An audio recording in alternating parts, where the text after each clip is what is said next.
Hello friends, good morning. നമ്മുടെ എല്ലാ TV സീരിയലിലേക്ക് എല്ലാവർക്കും സ്വാഗതം. അങ്ങനെ അമ്മയും മക്കളും കൂടി നടന്ന് ഇങ്ങനെ വരുമ്പോഴേക്കും കനക നയനയുടെ കൈയും പിടിച്ചിങ്ങനെ വരിക. എന്നിട്ട് നവ്യോടൊക്കെ പറയാം, അതെ നിങ്ങൾ നടക്കുന്നത് പോലെ ഞങ്ങൾക്ക് രണ്ടുപേർക്കും നടക്കാൻ വയ്യ, എനിക്ക് പ്രായത്തിൻ്റേതായ പ്രശ്നം. നയനമ്മളുടെ കാര്യം നിങ്ങൾക്ക് അറിയാമല്ലോ, എനിക്ക് പതുക്കെ നടന്ന് ശീലമില്ലമ്മ എന്ന് പറയുമ്പോൾ എന്നാൽ നിങ്ങൾ രണ്ടുപേരും വേഗത്തിൽ നടന്നോളാൻ പറഞ്ഞു കനക. അത് വേണ്ടമ്മേ, നമുക്ക് ഒരുമിച്ച് നടക്കാമെന്ന് പറഞ്ഞു നവ്യ. അങ്ങനത്തെ അവർ 4 പേരും കൂടെ നടന്ന് വരിക. അപ്പോൾ ഇങ്ങനെ നമ്മൾ നടന്നു പോകുന്ന സമയത്തേ ഞാൻ ഏത് വീട്ടിലാണെന്ന് പോലും ആൾക്കാർ ചോദിക്കുമെന്ന് നമ്മുടെ നന്ദു. വില കൂടിയ കാറ് കാണുന്നവരെ കണ്ട പിന്നെ പറയേം വേണ്ട എന്നൊക്കെ പറഞ്ഞ് ഇങ്ങനെ പണ്ടത്തെ കാര്യങ്ങളൊക്കെ പറയാം നമ്മുടെ നന്ദു. അപ്പം എൻ്റെ പൊന്നു നന്ദു കേട്ടാ, ഇതൊക്കെ ഇപ്പോൾ സംസാരിക്കട്ടെ, എന്തെങ്കിലും കാര്യമുണ്ടോ? ആ കാലമൊക്കെ അമ്മ മറന്നേ പോയി, അതിലൊന്നും കാര്യമില്ലെന്ന് അമ്മയ്ക്ക് മനസ്സിലാവുകയും ചെയ്തു. അബി എന്നൊരു ദുഷ്ടനെ നവ്യമോളുടെ ജീവിതത്തിലേക്ക് വന്നതിന് ശേഷം എന്ന് കനക മക്കളോട് പറയുക. എനിക്കിപ്പോൾ അതിൽ വിഷമമൊന്നും ഇല്ല അമ്മേ, എൻ്റെ കാര്യം ഓർത്ത് നിങ്ങളൊക്കെ ഇങ്ങനെ സഹതപിക്കുമ്പോഴാണ് എനിക്ക് വിഷമം വരുന്നത്. അവനെ ഞാനങ്ങനെ വെറുതെ ഒന്നും വിടാൻ പോകുന്നില്ല എന്ന് നവ്യ. അപ്പോൾ അവനെതിരെ ചേച്ചിയൊരു പരാതി തന്നാലേ അവനെ കൊണ്ടുവന്ന് ലോക്കപ്പിലിട്ട് ഉരുട്ടുന്ന കാര്യം ഞാൻ ഏറ്റുമെന്ന് നന്ദു അന്നേരം പറയുകയും ചെയ്തു. അതിനു വേണ്ടി ഞാൻ കരുതിയിരിക്കുകയാണെന്നോ നന്ദു. ആദർശേട്ടൻ കുടുംബത്തിൽ നിന്ന് പുറത്തു പോയപ്പോൾ അവനെ വെറുതെ എങ്കിലും ലോക്കപ്പിലിട്ട് 2 കൊടുക്കണമെന്ന് ഞാൻ കരുതിയതായിരുന്നു. ഇനിയും അതിനൊക്കെയുള്ള അവസരം വരും മോള് നോക്കിക്കോ എന്നും പറഞ്ഞുകൊണ്ട് ഇവരിങ്ങനെ സംസാരിച്ച് നടന്നു വരുമ്പോഴത്തേക്കും റോഡ് പോകുന്നവരൊക്കെ ഇങ്ങനെ നോക്കും. അപ്പോൾ 2 പേര് ബൈക്കിൽ ഇങ്ങനെ പോണു. അവർ കൊണ്ടുവന്ന് ഇങ്ങനെ വണ്ടി പോയിട്ട് തിരിച്ച് ഇവരുടെ അടുത്തേക്ക് വരുന്നു. എന്നിട്ട് ഇവരുടെ അടുത്ത് കൊണ്ടുവന്ന് വണ്ടി നിർത്തി. ശരിക്കും പൂവാലന്മാരെ പോലെ 4 പേരും കൂടി ഇങ്ങനെ ചുറ്റുവാട്ടോ. ഇവർ 4 പേരും കൂടെ പോകുമ്പോൾ നമ്മുടെ കനക അവന്മാരെ പിടിച്ച് നിർത്തി. നീക്ക് എന്തുവാടായി കാണിക്കുന്നത്? നിനക്കൊക്കെ നേരെ നോക്കി വണ്ടി ഓടിക്കാൻ അറിയത്തില്ലേടാ എന്ന് ചോദിച്ചു. അപ്പം മക്കളെ എല്ലാവരും ഇങ്ങനെ മാറി നോക്കി, എങ്ങനെയാണ് നേരെ പോകുന്നത്? അതുപോലെയുള്ള കളർ ഐറ്റംസ് അല്ലേ കൂടെ ഉള്ളത് എന്ന് അതിൽ വേറെ ഒരുത്തൻ. എന്നാൽ പിന്നെ നമുക്ക് ഈ രംഗം കൂടുതൽ കളർഫുള്ളാക്കിയാലോ അമ്മേ എന്ന് നമ്മുടെ നന്ദു. പിന്നെ മോള് തുടങ്ങിക്കോ മോളെ എന്ന് കനക. പിന്നെ നമ്മുടെ നന്ദുവും നവ്യയും കൂടെ ചേർന്ന് ആ പറഞ്ഞവന്മാരെ ആ വഴിയിലിട്ട് അടിച്ച് നിരപ്പാക്കി. പാവന്മാർ ജീവനും കൊണ്ട് ഓടിപ്പോവുകയും ചെയ്തു. അപ്പോൾ സ്ഥലം SI ആണെന്നറിയാതെ അവന്മാർ കയറി ചൊറിയാൻ നോക്കിയതാണ്. പക്ഷെ പണി പാളി. 2 അവന്മാരെ കൂടെ അടിച്ച് ഇഞ്ചപ്പരുവാക്കിയപ്പോൾ മതി മോളെ മതി വാ എന്നും പറഞ്ഞ് കനക. ഞാൻ ആരാണെന്ന് അറിയോ? അപ്പോൾ ആരാണെങ്കിലും സാധാരണക്കാരിയല്ലെന്ന് മനസ്സിലായെന്ന് നന്ദുവിനോട് അയാൾ പറയുമ്പോൾ ഈ സ്റ്റേഷനിലെ SI ആടാ ഞാൻ. മേലെ സ്ത്രീകളെ ശല്യം ചെയ്തേക്കരുത് കേട്ടല്ലോ. അപ്പോൾ ഇല്ല മേഡം, എടുത്തൊരു പോടാന്നും പറഞ്ഞ് നന്ദു അവന്മാരെ പറപ്പിച്ചു. അപ്പോൾ അവന്മാർ പോവുകയും ചെയ്തു. ആ സമയത്ത് ഇങ്ങനെയൊക്കെ ഈ ഒരു രീതിയിലുള്ളവരെയൊക്കെ പ്രതികരിക്കുന്നവരെ അമ്മയ്ക്കിഷ്ടം എന്ന് കനക. അങ്ങനെ അമ്മയും മക്കളും കൂടി നമുക്ക് വിശാലമായിട്ട് നടക്കാം, കമൺ ഗേൾസ് എന്നും പറഞ്ഞിങ്ങനെ പോണു. അങ്ങനെ അമ്മയും മക്കളും കൂടെ സന്തോഷമായിട്ട് ഇങ്ങനെ നടന്ന് വരുന്നു. ആ സമയം പെട്ടെന്ന് നമ്മുടെ നയനയ്ക്ക് എന്തൊരു ബുദ്ധിമുട്ട് പോലെ. പെട്ടെന്ന് എന്നാ പറ്റിയെന്നും ചോദിച്ചുകൊണ്ടല്ല 3 പേരും കൂടെ നയനെ ഇങ്ങനെ നോക്കുക. അപ്പോൾ അമ്മ ഇങ്ങനെ തമാശയൊന്നും പറയല്ലേ, ചേച്ചിക്ക് അധികം ചിരിക്കാനൊന്നും വയ്യെന്ന് നമുക്ക് അറിഞ്ഞുകൂടെ എന്ന് നമ്മുടെ കനകയോട് നന്ദു. അപ്പോൾ വെള്ളം വേണം നമ്മൾക്ക്? വേണ്ട, കുഴപ്പമില്ല, എന്നൊരു കാര്യം ചെയ്യാം, നമുക്ക് കുറച്ച് നേരം അവിടെ ഇരിക്കാം എന്നും പറഞ്ഞിങ്ങനെ അവർ നടന്നു വന്നവരടുത്ത് ഇരിക്കാൻ നോക്കാം. അപ്പോൾ ചേച്ചി, ഇതുപോലുള്ള നിമിഷങ്ങൾ നമ്മുടെ ജീവിതത്തിൽ അപൂർവമായിട്ടേ ഉണ്ടാവുള്ളൂ, അതുകൊണ്ട് ഇതൊന്നും അങ്ങനെ മിസ്സാക്കണ്ട കേട്ടോ എന്ന് പറഞ്ഞു. വിമോള് വന്നെന്നും പറഞ്ഞു. എന്നിട്ട് 4 പേരും കൂടെ നിന്നൊരു സെൽഫിയൊക്കെ എടുത്തു. അങ്ങനെ നിൽക്കുമ്പോൾ അങ്ങനെ ഒരുപാട് നേരം നിൽക്കാനും ഇരിക്കാനൊന്നും പറ്റില്ല കേട്ടോ, ആരെങ്കിലും കണ്ട പ്രശ്നമാണെന്ന് നമ്മുടെ നവ്യ. അതുപോലെ നന്ദുവിനോടത് സ്റ്റാറ്റസ് ഒന്നും ഇടരുതെന്നും പറഞ്ഞു. അങ്ങനെ അതൊക്കെ പറഞ്ഞ് ഇവരിങ്ങനെ നടന്നു വരുമ്പോഴാണ് നവ്യ ഒരു കാഴ്ച കാണുന്നത്. അത് വേറൊന്നുമല്ല, ഈ നാഗേന്ദ്രനും അഭിയും കൂടി അവിടെ നിന്ന് സംസാരിക്കുന്ന കാഴ്ച. അപ്പോഴത്തേക്കും നവ്യ ഇവരെ പിടിച്ച് നിർത്തി അവിടെ. അപ്പോൾ അഭി അവൻ്റെ അച്ഛനും അവിടെ നിൽപ്പുണ്ടെന്നും പറഞ്ഞ് നവ്യ കാട്ടിക്കൊടുക്കുക. അപ്പോൾ പരിചയക്കാർ കാണില്ല എന്ന് കരുതിയാൽ നമ്മളിങ്ങോട്ട് വന്നതെന്ന് കനക പറയുമ്പം അങ്ങനെ കരുതിയാ അവരും ഇങ്ങോട്ടേക്ക് വന്നതെന്ന് നയന. അത് ശരിയായി ചെയ്യുന്നു നന്ദു. അച്ഛനും മോനും തമ്മിൽ നല്ല ലോഹ്യത്തിലാണ്, അത് അവൻ്റെ അമ്മയ്ക്ക് അറിയില്ലെന്ന് മാത്രം. ഇനി നമുക്ക് പോകണമെങ്കിൽ അവർ പോയാലേ പറ്റത്തുള്ളല്ലോ എന്ന് നന്ദു. അതിനെ ഒരു മാർഗമുണ്ട്, അച്ഛനെയും മോനെ ഞാൻ ഇപ്പോൾ തന്നെ ഇവിടുന്ന് കെട്ടിക്കാവുന്നും ഞാൻ ആ നമിതി ഒന്ന് വിളിക്കട്ടെ എന്നും പറഞ്ഞ് അവൻ്റെ അച്ഛനെ അവൻ കാണാറില്ലെന്ന് അമ്മയോട് പറഞ്ഞിരിക്കുന്നത്. ആ ധാരണ നമുക്കങ്ങ് തെറ്റിച്ചേക്കാം. ആ ധാരണ ഇളയച്ചൻ തെറ്റിച്ചായിരുന്നല്ലോ. അഭിയും അവൻ്റെ അച്ഛനെയും ഒരുമിച്ച് കണ്ടതല്ലേ അന്ന് അഭിയെ തല്ലിയത്. എങ്കിലും അവൻ്റെ അമ്മ അച്ഛൻ്റെയും മോൻ്റെ ഈ കൂട്ടുകെട്ട് നേരിട്ട് കണ്ടിട്ടില്ലല്ലോ, അതൊന്ന് കാണട്ടെ എന്ന് നവ്യ പറയും അവരോട്. അങ്ങനെ നവ്യ കൊടുത്തത് ഒരു ഇടിവെട്ട് പണിയായി പോകുന്നു.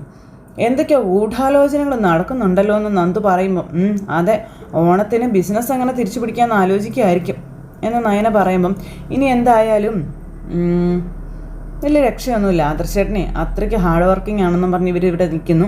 ഈ സമയത്ത് നവ്യ ഫോൺ എടുത്തുകൊണ്ട് പോയി നവ്യ വിളിക്കുവാണ്. കനക അന്നേരം ഇവിടെ ഭയങ്കര ഒരുക്കവും അത് ആയിട്ട് കണ്ണാടിയിലൊക്കെ നോക്കിയിരിക്കുക. അപ്പോഴത്തേക്കും ഈ ജലജയുടെ ഫോണിലേക്ക് ഒരു മെസ്സേജ് വരുന്നു. അതും നിങ്ങളുടെ മകൻ ഇപ്പോൾ എള്ളാനക്കിടയ്ക്കുള്ള പാർക്കിലുണ്ട്, കൂടെ അവൻ്റെ അച്ഛൻ നാഗേന്ദ്രനും ഉണ്ട് എന്നും പറഞ്ഞുള്ള ഇതാണ്. ഇത് കേട്ടപ്പോഴത്തേക്കും ജലജയ്ക്ക് കലി കയറി. ജലജ എന്നിട്ട് കണ്ണും മിഴിച്ചു പിടിച്ച് ഭയങ്കര ദേഷ്യത്തിൽ ഇങ്ങനെ ഇരിക്കുക.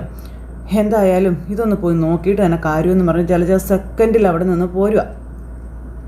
സമയം നാഗേന്ദ്രനും അഭിയും കൂടെ നിന്ന് സംസാരിക്കുകയാണ്. നമ്മൾ നഷ്ടം സഹിച്ചിട്ടാണെങ്കിലും ശരി, ഈ തവണ ഓണത്തിനുള്ള സെയിൽ കൂട്ടാനുള്ള ആ ഒരു തീരുമാനത്തിലാണ് ഞാൻ.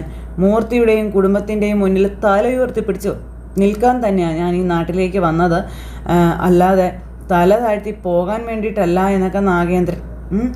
അയാൾ വീണ്ടും എൻ്റെ കരുണ തടിച്ചെന്നും അതെനിക്ക് മറക്കാൻ പറ്റില്ല എന്ന് നാഗേന്ദ്രൻ പറയുകയും ചെയ്തു. അച്ഛനുമായി അടുപ്പമുള്ളതിൻ്റെ പേരിൽ അജയ് മാമൻ്റെ കരുണ തടിച്ച് ഞാൻ അച്ഛനോട് പറഞ്ഞല്ലേന്ന് ചോദിച്ചു. അപ്പോൾ അവൻ തല്ലും നിന്നെ, കൂടുതൽ വെറുക്കും, അതിനൊക്കെ കാരണങ്ങളുണ്ട് മോനെ എന്ന് നാഗേന്ദ്രൻ. അപ്പോൾ ഇവരിങ്ങനെ ഇത് കണ്ടുകൊണ്ട് നിൽക്കുവാണ് ഈ കനകയും പിള്ളേരും. അപ്പോഴത്തേക്കും ഒരു പുള്ളിക്കാരൻ അതിൽ വന്നിട്ട് ഹലോ എന്തായി ഒളിഞ്ഞു നോക്കണേന്ന് ചോദിച്ചു. അതിന് നിനക്ക് നഷ്ടമൊന്നും ഇല്ലല്ലോ, നേരെ നോക്കി പോടാ എന്ന് പറഞ്ഞു നമ്മുടെ നന്ദു. ആയിക്കോട്ടെ എന്ന് പറഞ്ഞു വന്നയാൾ അങ്ങ് പോവുകയും ചെയ്തു. അതെ, നമ്മളിങ്ങനെ ഇവിടെ നിന്ന് നോക്കുന്നത് പ്രശ്നമാകുമെന്ന് തോന്നുന്നതെന്ന് നയന പറഞ്ഞു. അവർക്ക് എപ്പോഴും നമിത മെസ്സേജ് അയച്ച് കാണും, എന്നിട്ടെന്നാ വരാത്തത്? അങ്ങനെ അതും പറഞ്ഞിങ്ങനെ സംസാരിച്ചുകൊണ്ട് നിൽക്കുന്ന സമയത്ത് തന്നെ ജലജയുടെ വണ്ടി അങ്ങോട്ടേക്ക് വരുന്നു. ജലജ വണ്ടിയിൽ നിന്ന് ഇറങ്ങിയപ്പോഴത്തേക്ക് അച്ഛനും മോനും കൂടെ നിൽക്കുന്ന കാഴ്ച ജലജ കണ്ടു. ജലജയെ അവരും കണ്ടു. അബിക്ക് ആകെ ടെൻഷനായി. അബി പേടിച്ചാരണ്ട് ഇങ്ങനെ ഇവിടെ നിൽക്കുവാണ്. ജലജ കോലി തുള്ളി അങ്ങോട്ടേക്ക് കയറിയും വന്നു. സ്വന്തം അമ്മയെ തന്നെ പറഞ്ഞ് പറ്റിക്കാണോടാ എന്ന് ചോദിച്ചാൽ ജലജ കയറി വരുന്നേ. എന്നിട്ട് ജലജ ഇങ്ങനെ നാഗേന്ദ്രനെ തുറച്ച് നോക്കാം. ഇയാളെ കാണരുതെന്ന് നിന്നോട് ഞാൻ പറഞ്ഞായിരുന്നല്ലടാ, ഇയാളുമായിട്ടൊരു ബന്ധവും പാടില്ല എന്ന് ഞാൻ നിന്നോട് പറഞ്ഞല്ലടാ എന്നൊക്കെ ചോദിച്ചുകൊണ്ട് ഭയങ്കര ദേഷ്യം. എന്നിട്ട് എന്തിനാടാ രഹസ്യമായിട്ട് നീ ഇയാളെ വന്ന് കണ്ടത്? പറയടാ, എന്തിനാടാ നീ വന്നത് കണ്ടത്? പറയടാ എന്നും പറഞ്ഞുകൊണ്ട് ഭയങ്കര ദേഷ്യം. അപ്പോൾ വിടാനെന്ന് പറഞ്ഞ് നാഗേന്ദ്രനെ ഇടയ്ക്ക് കയറി. അത് പറയാൻ നിനക്ക് എന്ത് അധികാരമാണോ ഉള്ളത്? താൻ ഇവൻ്റെ ആരാണെന്ന് ചോദിച്ചു ജലജ. അപ്പോൾ ഞാൻ ഇവൻ്റെ ആരാണെന്ന് എന്നേക്കാൾ നന്നായിട്ട് നിനക്കറിയാമല്ലോ ജലജേ. അന്നേരം അറിയാടോ, മക്കൾക്ക് പേരുദോഷം ഉണ്ടാക്കാൻ വേണ്ടി മക്കളെ ജനിപ്പിച്ച ഒരു അച്ഛനാണ് താനെന്ന് പറഞ്ഞപ്പോഴേക്കും നീ മിണ്ടിപ്പോകരുത്, നിനക്കെന്നെ അവഹേളിക്കാനുള്ള ഓരോ അർഹതയില്ല എന്നും പറഞ്ഞ് ഞാൻ എൻ്റെ മക്കളെ വിട്ട് പോയിട്ടുണ്ടെങ്കിൽ അതിന് കാരണക്കാരി നീയാണെന്ന് നാഗേന്ദ്രൻ പറഞ്ഞു. ഇവനോട് കള്ളക്കഥകൾ പറഞ്ഞ് ഇവനെ വിശ്വസിപ്പിച്ചാലും താൻ കാണിച്ച വഞ്ചനയുണ്ടല്ലോ, അതെൻ്റെ മനസ്സിൽ നിന്ന് അത്ര പെട്ടെന്നൊന്നും പോകത്തില്ലടോന്നും ജലജ. അപ്പം നീ എന്തിനാണ് ജലജ ഇവൻ എന്നെ കാണുന്നതിൽ ഇത്രയ്ക്ക് ഭയക്കുന്നത്? അപ്പോൾ എനിക്ക് ഭയമില്ലടോ. ദുഷ്ടനായ ഒരുത്തൻ എൻ്റെ മോനെ വഴിതെറ്റിക്കുക എന്നുള്ളൊരു ആശങ്കയുണ്ട്, അതാണ് ഞാൻ ഭയക്കുന്നത് എന്ന് ജലജ. അതല്ല നിൻ്റെ ഭയം, നിൻ്റെ ഭാഗത്തെ വീഴ്ച എന്താണെന്ന് ഞാൻ ഇതുവരെ ഇവനോട് പറഞ്ഞിട്ടില്ല എന്ന കാര്യം നാഗേന്ദ്രൻ പറഞ്ഞു. അതും പറയും, അതിൻ്റെ അപ്പുറവും പറയുമെന്ന് എനിക്കറിയാമെന്ന് ജലജ. കള്ളങ്ങൾ പറഞ്ഞ് ഇവനെ വിശ്വസിപ്പിക്കുകയും ചെയ്യും. അതിനൊക്കെയുള്ള കഴിവുണ്ട് തൻ്റെ നാവിനെന്നൊക്കെ ജലജ. എടാ, മേലിൽ ഇയാളെ നീ കാണരുത് എന്ന് ജലജ അബിയോട് പറയുന്നു. ഇതിൻ്റെയൊക്കെ നടുക്കിൽ അബി ഇങ്ങനെ നിൽക്കും. അങ്ങനെ കാണാൻ ശ്രമിച്ചാൽ നിന്നെ തളച്ചിടാൻ കഴിയില്ല എന്നൊക്കെ എനിക്കറിയാവുന്നു. പക്ഷേ ഞാൻ ഏറ്റവും കൂടുതൽ വെറുക്കുന്ന, അറപ്പോടെ നോക്കുന്ന ഇയാളെ ഇനി നീ കണ്ട പിന്നെ നിനക്ക് ഒരു കാഴ്ച കൂടി കാണേണ്ടി വരും. നിൻ്റെ അമ്മ ജീവനോടെ കത്തിത്തീരുന്നത്. ഇത് കേട്ടപ്പോൾ അബി അന്തം വിട്ടിങ്ങനെ നോക്കുക. നടക്കടാ ഇങ്ങോട്ടോ, ഇങ്ങോട്ടൊന്നും പറഞ്ഞുകൊണ്ട് അബിയെ വലിച്ചുകൊണ്ട് ജലജ അങ്ങ് പോയതിൽ തിരിച്ചു വന്നിട്ട് താൻ എൻ്റെ മക്കളെ വിട്ടിട്ട് പോയതിന് ശേഷം ഒരു ശല്യത്തിന് ഞാൻ തൻ്റെ അടുത്തേക്ക് വന്നിട്ടില്ല, ദയവ് ചെയ്ത് തിരിച്ചും അങ്ങനെ തന്നെ ആയിരിക്കണമെന്നൊക്കെ പറഞ്ഞ് ഭയങ്കര ഡയലോഗ് ജലജ. അച്ഛൻ തനിക്ക് താക്കീത് തന്ന് വിട്ടതാണെന്ന് എനിക്കറിയാം, അത് തൻ്റെ ഓർമ്മയിലുണ്ടാവണം. ഇനിയും ആ അച്ഛനെ കൊണ്ട് ഈ പ്രായത്തിൽ വേണ്ടാത്ത കർമ്മങ്ങളൊന്നും ചെയ്യിക്കാൻ നിൽക്കരുതെന്നൊക്കെ പറഞ്ഞ് ജലജ അങ്ങ് പോവുക. വാടാ നടക്കടാ ഇങ്ങോട്ടൊന്നും പറഞ്ഞ് പിടിച്ചു വലിച്ച് കൊണ്ടുപോകണു. അങ്ങനെ ജലജയും നാഗേന്ദ്രനും വഴി കിടന്ന് കൂട്ടത്തല്ലും കഴിഞ്ഞിട്ട് മകനെയും വിളിച്ചുകൊണ്ട് ജലജ പോവുക. അപ്പോൾ അവരങ്ങ് പോകുന്നത് ഇവിടെ കനകയും മക്കളും നോക്കി നിൽക്കുവാണ്. കയറടാ അങ്ങോട്ടെന്നും പറഞ്ഞ് അബിയെ കൊണ്ടുവന്ന് വണ്ടിയിൽ കയറ്റി അവരങ്ങ് പോയി. എന്തായാലും അബിയുടെ അവൻ്റെ അച്ഛൻ്റെ അമ്മയുടെ മനസമാധാനം പോയിട്ടുണ്ടെന്ന് നവ്യ പറയാം. എന്തായാലും നടക്കാനിറങ്ങിയ അമ്മയുടെ തീരുമാനം ഒരു നല്ല തീരുമാനമായിരുന്നു നമ്മുടെ നവ്യ. അപ്പോഴത്തേക്കും നാഗേന്ദ്രൻ ഇങ്ങനെ അവിടെ നിൽക്കുക. നാഗേന്ദ്രൻ ഭയങ്കര ദേഷ്യം. അപ്പോൾ ഇയാൾ ഇതുവരെ പോയില്ലേ എന്ന് കനക ചോദിച്ചു.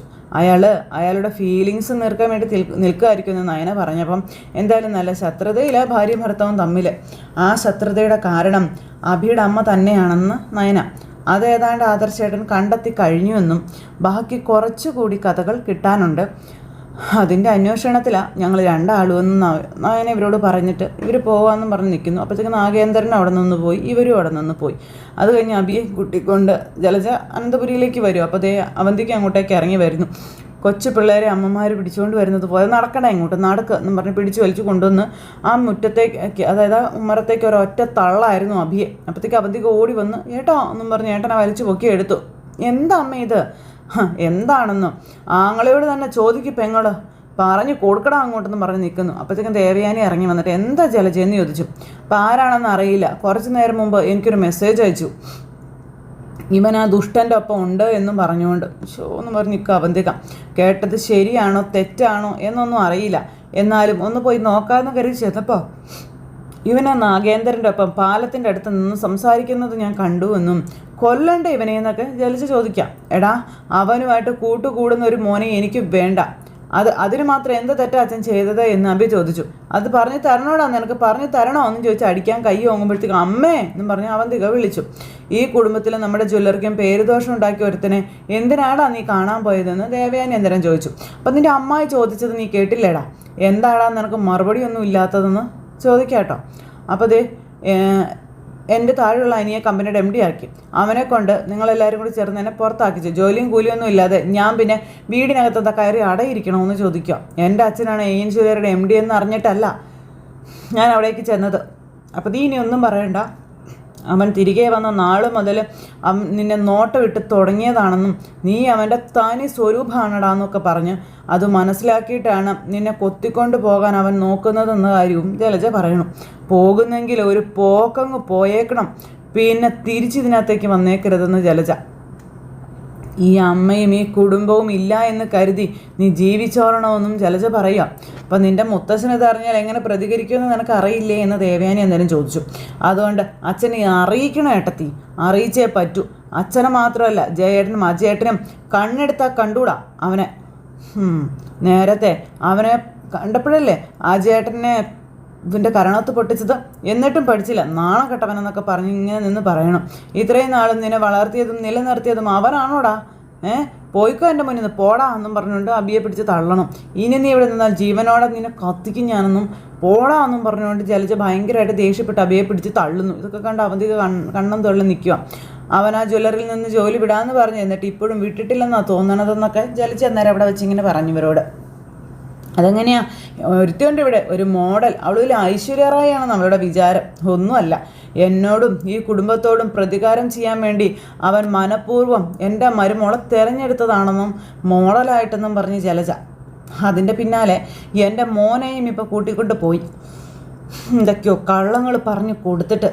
എടി, നീയും അവനെ കാണുന്നുണ്ടോയെന്ന് അവന്തികയോട് ചോദിച്ചപ്പം എന്താമ ഇത്, അങ്ങനെ ഒരാളുടെ മുഖം പോലും എനിക്ക് അറിയില്ല എന്ന് അവന്തിക പറഞ്ഞപ്പോഴത്തേക്കും നീ എന്തിനാ മോളെ വെറുതെ കുറ്റപ്പെടുത്തുന്നതെന്ന് ദേവയാനി ചോദിച്ചു അവൻ ജലജയോട്. മോൾ ഒരിക്കലും നിൻ്റെ മോനെ പോലെ ആവില്ല.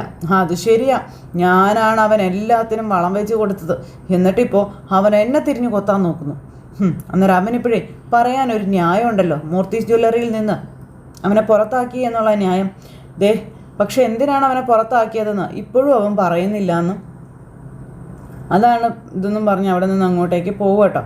ആ സമയത്ത് ഭയങ്കര ദേഷ്യത്തിൽ ജലജയും അകത്തേക്ക് കയറിപ്പോയി. അപ്പോൾ ഈ ഒരു പ്രശ്നത്തിൻ്റെ കാഠിന്യം മനസ്സിലാക്കി നമ്മുടെ അവന്തിക മോൾ അവിടെ എങ്ങനെ നിൽക്കുന്നു. ഇതെല്ലാം കഴിഞ്ഞതിന് ശേഷം പിന്നെ കാണിക്കുന്നത് കനകയും ഗോവിന്ദേട്ടനും കൂടെ അവിടെ ഇരുന്ന് സംസാരിക്കുന്നു. കല്യാണത്തിന് പുതിയ ഇതൊന്നും അവർ പറഞ്ഞില്ലല്ലോ എന്നും പറഞ്ഞു. അന്നേരം ഇനിയിപ്പോൾ തടസ്സങ്ങളും കാര്യങ്ങളൊന്നും ഇല്ലല്ലോ എന്ന് പുള്ളിയും പറഞ്ഞു. അപ്പോൾ തടസ്സമൊന്നും ഇല്ലെന്ന് പറഞ്ഞുകൂടാ, നന്ദോട്ടൻ്റെ ആഗ്രഹത്തിനൊപ്പമാണ് നയനയും നവ്യയും ഒക്കെ നിൽക്കുന്നത്, അതറിയാവോ? അവരുടെയൊക്കെ സംസാരത്തിൽ അനിയും നന്ദൂട്ടനും തമ്മിൽ ഒന്നിക്കാത്തത് വലിയ വിഷമമുണ്ടെന്നാണ് എനിക്ക് മനസ്സിലായതെന്ന് പറഞ്ഞു. അപ്പോൾ അത് അങ്ങനെ തന്നെ ആയിക്കോട്ടെ, പക്ഷെ നമ്മുടെ തീരുമാനം അതിനി മാറ്റരുത്. ഇപ്പം നീ പറഞ്ഞല്ലോ നന്ദുവിൻ്റെ കല്യാണം കൂടി കഴിഞ്ഞാൽ ഭാരം ഒഴിഞ്ഞു പോകുമെന്ന്. അങ്ങനെയാണെന്നുണ്ടെങ്കിൽ നവീനുമായിട്ട് അവരുടെ കല്യാണം നടക്കണമെന്ന് ഗോവിന്ദേട്ടൻ പറഞ്ഞു. അതിന് പകരം നന്ദു അനന്തപുരിയിലോട്ട് ചെന്ന് കഴിഞ്ഞാൽ വീണ്ടും പുതിയ പുതിയ പ്രശ്നങ്ങൾ ഉണ്ടാവത്തേ ഉള്ളൂ എന്നും പറഞ്ഞു. ഇവരിങ്ങനെ നിൽക്കുക. അപ്പോഴത്തേക്കും കുഞ്ഞുവാവയൊക്കെ ആയിട്ട് നന്ദു അങ്ങോട്ടേക്ക് വന്നു. അവർ പോവാൻ ഇറങ്ങുവാണ്. ആഹാ, ഇത് ആരാ ഇത് എന്ന് ചോദിച്ചുകൊണ്ട് വന്ന് കൊച്ചിനെ എടുത്ത് അപ്പം മോൾ പോവുകയാണോ എന്ന് ചോദിച്ചു. അന്നേരം പോയല്ലേ അമ്മേ പറ്റുള്ളൂ എന്ന് നവ്യ ഇവരോട് തിരിച്ചും ചോദിച്ചു. ഞാൻ കളിച്ച നാടകത്തിൻ്റെ ഒരു ഭാഗം മാത്രമേ കഴിഞ്ഞിട്ടുള്ളൂ, ഇനിയും ഒരുപാട് ബാക്കിയാണെന്ന് നവ്യ ഇവരോട് പറയുകയാണ്. നവ്യയോട് തിരികെ ചെല്ലാമെന്ന് പറഞ്ഞ് സമയപരിധിയൊക്കെ കഴിഞ്ഞു. ഇനി ചെന്നില്ലെങ്കിലേ അവൻ സംശയിക്കുമെന്ന് നവ്യ പറഞ്ഞിട്ട് അവനെ കെട്ടിക്കുന്നത് വരെ ഞാൻ പിടിക്കപ്പെടാൻ പാടില്ല അമ്മയെന്നും ഇവരോട് പറഞ്ഞിട്ടോ. എന്നാൽ പിന്നെ മോൾ ഇറങ്ങിക്കോളാൻ പറഞ്ഞു അച്ഛൻ. അങ്ങനെ അതും പറഞ്ഞതേ യാത്ര പറഞ്ഞ് നവ്യ ഇറങ്ങുവാണ്. അങ്ങനെ പോടാ ഞങ്ങൾ ഇറങ്ങാം കേട്ടോ എന്നും പറഞ്ഞിങ്ങനെ ഇറങ്ങണം. അപ്പോൾ നവ്യ അങ്ങ് പോയി കഴിഞ്ഞപ്പോഴത്തേക്കും നവ്യയെപ്പറ്റി ഇവരിങ്ങനെ സങ്കടം പറഞ്ഞുകൊണ്ടിരിക്കുക. നവ്യ മോള് പറഞ്ഞതൊക്കെ ശരിയാ, അവൾക്ക് കുറച്ച് സ്വാർത്ഥതയൊക്കെ ഉണ്ടായിരുന്നു. അത് മാറ്റാൻ വേണ്ടിയായിരിക്കും ദൈവങ്ങൾ ഇങ്ങനെയുള്ള പരീക്ഷണങ്ങൾ കൊടുക്കുന്നത്. എന്നാലും എൻ്റെ ഗോവിന്ദേട്ട ഇത് വല്ലാത്തൊരു പരീക്ഷണമായിപ്പോയി, ഒരു പെൺകുട്ടിക്കും സഹിക്കാൻ വയ്യാത്തൊരു പരീക്ഷണമായി പോയി എന്നൊക്കെ പറഞ്ഞ് നമ്മുടെ കനക സങ്കടത്തോടെ അവിടെ നിന്ന് പറഞ്ഞു. അപ്പോൾ ദേവയാനിയൊക്കെ അവിടെ ഇരുന്ന് ഇങ്ങനെ സംസാരിക്കുവാണ്. പിന്നെ നവ്യനെ വഴക്ക് പറഞ്ഞതിനും അല്ലെങ്കിൽ അപമാനിച്ചതിനും ഒക്കെ ഇപ്പോൾ വലിയ വിഷമം തോന്നുകയാണെന്ന് മുത്തശ്ശനോട്. അതിന് ആ ഒരു വിഷമത്തിന് പരിഹാരം കാണുകയല്ലേ വേണ്ടതെന്ന് മുത്തശ്ശൻ ചോദിച്ചു. അവൾ അഭിനയത്തോട് താല്പര്യമുള്ള കുട്ടിയാണ്, അതുകൊണ്ട് മോഡലിങ്ങിന് പോവുകയാണെങ്കിൽ അത് നമ്മൾ വിലക്കണ്ടെന്ന് പറഞ്ഞു. എന്തായാലും ജ്വല്ലറിയുമായിട്ടുള്ള കരാറൊക്കെ ഉടൻ തന്നെ അവൾ റദ്ദാക്കുമല്ലോ. അപ്പോൾ അബിയെ കുറച്ചുകൂടെ വട്ടം കറക്കിയിട്ട് ഈ നാടകം അവസാനിപ്പിക്കത്തുള്ളൂ അവൾ പറഞ്ഞതെന്ന് പറഞ്ഞപ്പം അത് മതി, അവൻ്റെ കൂടെ നിന്ന് അവൻ്റെയും അവൻ്റെ അച്ഛൻ്റെയും രഹസ്യങ്ങൾ മുഴുവൻ ചോർത്തിയെടുക്കട്ടെ എന്ന് മുത്തശ്ശൻ പറയണം. അങ്ങനെ ഇവർ സംസാരിച്ചുകൊണ്ടിരിക്കുന്ന സമയത്ത് വീട്ടുമുറ്റത്തേക്ക് നവ്യയും കുഞ്ഞും കൂടി വരുന്നു. അപ്പോൾ അവർ രണ്ടുപേരും കൂടെ വരുന്നത് കണ്ടപ്പോഴത്തേക്കും ഓടി എഴുന്നേറ്റ് ചെല്ലുക ദേവിന്. മോനെ അനന്തപത്മനാഭ എന്നും പറഞ്ഞ് വിളിച്ച് അങ്ങനെ കുഞ്ഞിനൊരു ഉമ്മയൊക്കെ കൊടുത്ത് ഇങ്ങനെ നിൽക്കണം. അപ്പോൾ എന്തായി മോളെ വീട്ടിൽ പോയിട്ടെന്ന് ചോദിച്ചു മുത്തശ്ശൻ. കുറേ നാളുകൾക്ക് ശേഷം എൻ്റെ അച്ഛനും അമ്മയും അനിയത്തിമാരുമായിട്ട് സന്തോഷത്തോടെ ഉറങ്ങിയും കഴിഞ്ഞെന്ന് നവ്യ അന്നേരം മുത്തശ്ശനോട്. പിന്നെ ഞങ്ങൾ പഴയതുപോലെ രാവിലെ നടക്കാനൊക്കെ പോയി, നല്ലൊരു തല്ലും കണ്ടു. തല്ലോ? ആ, ഞങ്ങൾ നടക്കാൻ പോയപ്പോഴേ 2 തല്ലിപ്പൊളികൾ ഞങ്ങളെ കമൻ്റ് അടിച്ചു. അവന്മാർക്ക് ആവശ്യത്തിന് കൊടുത്തിട്ടുണ്ടെന്ന് നന്ദു എന്ന് നവ്യ പറയാം. അപ്പം മുത്തശ്ശൻ നിന്ന് ചിരിക്കുകയാണ്. അപ്പം മൊത്തത്തിൽ എല്ലാവരും മനസ്സ് തുറന്ന് സന്തോഷിച്ചല്ലേ? അതെ. പിന്നെ നയനയും കുറച്ച് കഴിഞ്ഞ് വരും എന്നാണ് പറഞ്ഞത്. ഇപ്പോഴത്തെ അവളുടെ അവസ്ഥയിൽ ഇതുപോലുള്ള സംഭവങ്ങളൊക്കെ ഉണ്ടാകുന്നത് നല്ലതല്ലേ എന്ന് ചോദിച്ചു. ഒരു കുടുംബമാകുമ്പോൾ സഹോദരങ്ങൾ തമ്മിൽ വഴക്കുണ്ടാക്കും, തല്ലിപ്പിരിയും. പക്ഷേ കുറച്ച് കഴിയുമ്പോൾ അവരൊക്കെ ഒന്നാവും. അങ്ങനെ ഒന്നാവണം, അതാ വേണ്ടത്. എങ്കിലേ അതിനെ കുടുംബം എന്ന് വിളിക്കാൻ പറ്റുള്ളൂ. മോളിങ്ങോട്ട് വരുന്നതിന് മുൻപ് മോളെക്കുറിച്ചാണ് ഞാൻ സംസാരിച്ചുകൊണ്ടിരുന്നത്. മോൾക്കുണ്ടായ എല്ലാ നഷ്ടത്തിനും ഞങ്ങൾ പരിഹാരം കണ്ടിരിക്കും എന്ന കാര്യം ഈ മുത്തശ്ശൻ നവ്യയോട് പറയുമ്പോൾ അത് കേട്ടിങ്ങനെ നിൽക്കുന്ന നവ്യയെ കാണിച്ചുകൊണ്ട് ഇന്നത്തെ കഥ അവസാനിച്ചു. അപ്പോൾ എല്ലാവരും കാത്തിരുന്ന് കാണണം കേട്ടോ. എല്ലാവർക്കും നല്ലൊരു ദിവസം ആശംസിക്കുകയാണെങ്കിൽ വീണ്ടും കാണുന്നത് വരെ എല്ലാവർക്കും ടാറ്റാ.